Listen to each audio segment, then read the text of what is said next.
Radio City Podcast. தெரிந்த cinema தெரியாத விஷயம். Radio city சியானுடன்.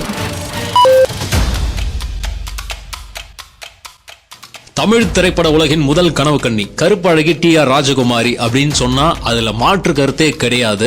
ஏன்னா அவங்களுக்கு அந்த காலத்திலேயே அப்படி ஒரு ஃபேன் ஃபாலோவிங் இருந்திருக்காங்க. கருப்பா இருக்கிற பொண்ணு கதாநாயகியான ஆரம்பத்துல எல்லாரும் கேள்வி கேட்க போய் ஆனா அவங்க கனவு கண்ணியா மாறின கதை இருக்கு பாத்தீங்களா, பெரிய சுவாரஸ்யம் இருக்கு. ரேடியோ சிட்டியின் தெரிஞ்ச சினிமா தெரியாத விஷயம் வித் மீ ரேடியோ சிட்டி சியான் கூட. பேரு ராஜாய், இவங்களுடைய இயற்பெயர். ராஜகுமாரியுடைய அத்தை எஸ்பிஎல் தனலட்சுமி சினிமாவில் நடிச்சுட்டு இருந்தாங்க. அவங்களுக்கு இவங்க கூட ஒரு டச்சப் லேடியா தான் போயிருக்காங்க. டி.என். ராஜரத்னம் பிள்ளை நடித்த காலமேகம் படத்துல ஒரு கதாநாயகியாக நடிக்க தனலட்சுமி ஒரு சான்ஸ் கிடைச்சி அவங்க சென்னைக்கு போறாங்க படப்பிடிப்புக்கு. கூட இவங்களும் ஒரு டச்சப் உமனா போறாங்க. டைரக்டர் கே சுப்பிரமணியம் இவங்களை பார்க்க வந்திருக்காரு, அந்த ஹீரோயினை பார்க்க வந்திருக்காரு. அவர் தான் எம்.கே. தியாகராஜ பாகவதரை எம்.எஸ். சுப்புலட்சுமியை தமிழ் சினிமாவுக்கு அறிமுகப்படுத்தியவர். இந்த தனலட்சுமி கூட ஒரு பொண்ணு இருக்கே, கருப்பா இருக்கு, காஃபி கூட கொடுத்துச்சு, வேலைக்காரியா அப்படின்னு கேட்க, ஆமாங்க கூட டச்சப் உமனா வச்சிருக்காங்க அப்படின்னு பக்கத்துல இருக்கிறவர் சொல்ல, இந்த பொண்ணு ஒரு மாதிரியா பாக்குறதுக்கு ரொம்ப நல்லா லட்சணமா இருக்கா, கருப்பா இருந்தாலும் கூட கேமரா கோணம் பக்காவா இருக்கும்னு எனக்கு தோணுது, நாளைக்கு ஸ்டுடியோவுக்கு வர சொல்லுங்க, மேக்கப் டெஸ்ட் எடுப்போம் அப்படின்னு சொல்லிட்டு போயிட்டாரு. மறுநாள் ராஜகுமாரி ஸ்டுடியோவுக்கு போறாங்க. அப்போதைக்கு புகழ்பெற்ற மேக்கப் மேன் ஹரிபாபு தான் மேக்கப் போட வந்திருக்காரு. டைரக்டர் அவருக்கு ஃபோன் பண்ணி சொல்லிட்டாரு, நாளைக்கு ஒரு பொண்ணு வருவாங்க மேக்கப் போடுன்னு. ஆனால் இந்த பொண்ணை பார்த்தா அந்த ஹரிபாபு டென்ஷன் ஆயிட்டாரு. டைரக்டருக்கு ஃபோன் பண்ணி, சார் சீரியஸாக இந்த பொண்ணுக்கு தான் மேக்கப் போட சொல்கிறீங்களா, இவ்வளோ கருப்பாக இருக்கு, ஒரு என்னன்னு சொல்கிறது, ஹீரோயினுக்கான எந்த விஷயமும் இல்லையே அப்படின்னு சொல்லும்போது, நீங்கள் மேக்கப் போடுங்க நான் பார்த்துக்கிறேன் டைரக்டர் சொல்ல, அரை மனசோட அவரும் மேக்கப் போட்டு ஃபோட்டோ ஷூட்லாம் எடுத்துருக்காங்க. ராஜகுமாரியை பல்வேறு போஸ்ட்களில் அந்த ஃபோட்டோ ஷூட் எடுத்து முடிச்சதுக்கப்புறம் சுப்பிரமணியத்துக்கு அவருடைய கண்களை நம்பவே முடியல. ஏன் அப்படின்னா எதிர்பார்த்ததுக்கு மேலாவே ரொம்ப ரொம்ப ரொம்ப அழகாக இருந்திருக்காங்க ராஜகுமாரி. என் படத்தில் நீ தான் நடிக்கிற அப்படின்னு அங்கவே வாக்குறுதி கொடுத்துட்டாரு. அவங்களுக்கு பயங்கர ஹாப்பி.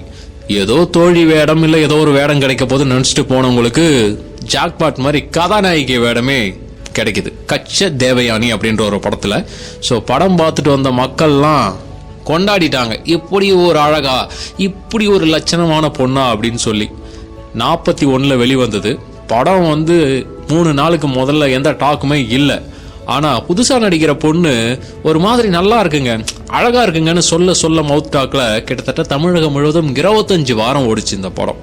இவங்களை பற்றி இன்னும் நிறைய விஷயங்கள் சொல்லணும். பியூ சின்னப்பா கூட ஜோடி போட்டு நடிச்சிருக்காங்க மனோன்மணி படத்தில், மாடர்ன் தியேட்டர்ஸ் ஓடுது, அதுவும் சூப்பர் ஹிட். ஸோ இவங்க 2 பேருடைய ஜோடி பொருத்தம் பிரமாதமாக இருக்குது அப்படின்னு சொன்னாங்க. அதுக்கப்புறம் 43 சிவகவி அப்படின்ற ஒரு வெற்றி படத்தில் பாகவதர் கூட முதலாக இணைந்து நடிச்சிருக்காங்க.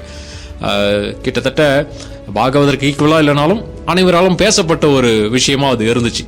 அதுக்கப்புறம் ஹரிதாஸ் 44 என்னன்னு சொல்றது, கிட்டத்தட்ட 3 தீபாவளி கடந்து சாதனை படைத்த இந்த படத்துல ஒரு தாசி கேரக்டரை ஏற்று மக்களுடைய மனசுல பெரிய இடத்த பிடிச்சிட்டாங்க.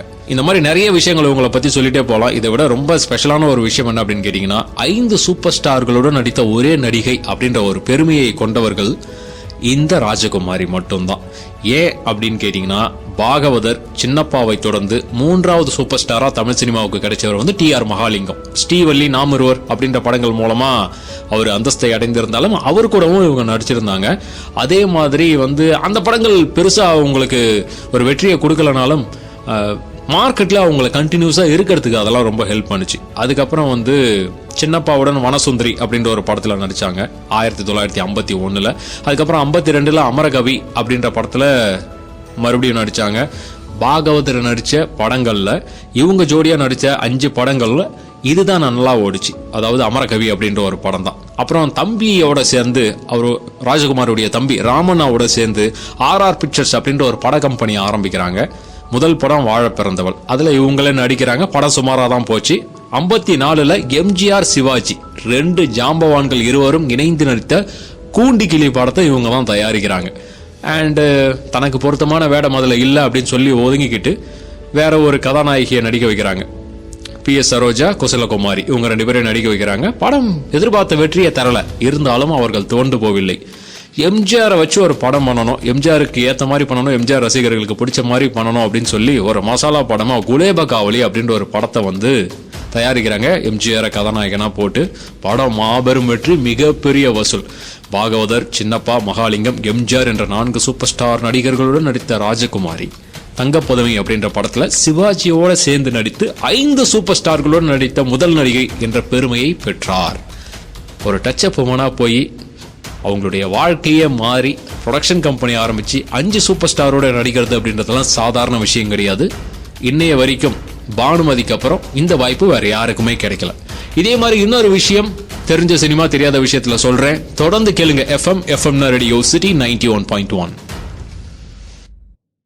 Radio City Podcast.